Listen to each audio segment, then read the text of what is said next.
You're going to get asked a lot of questions about the American relationship with Israel, as you should. You are a Senate candidate.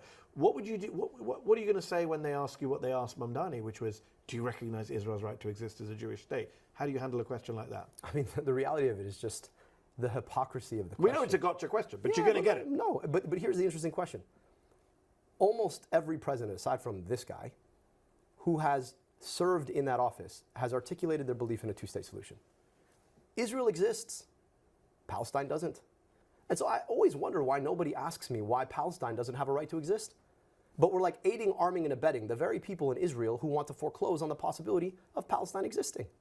And so to me, frankly, it is about our principles and how we apply them evenly. If you believe in a two-state solution, then what are you doing to make it possible? My engagement with foreign policy, frankly, comes from my experiences as a child who spent some of my childhood summers in a country that is the second largest recipient of foreign military aid in the world, in Egypt. And I'll tell you, that money hasn't made the Egyptian people any richer or any freer. It has cemented the hold of a military dictatorship on its own people. So frankly, my position on this has always been, right, it's not about conditioning aid. I think under no condition should we be sending the money that should be buying our kids schools or healthcare or infrastructure to a foreign military to buy them tanks. And that we can start with Egypt. We can go to Pakistan, we can go to Jordan, we can go to Saudi Arabia, and we can go to Israel. I just think it's about principle.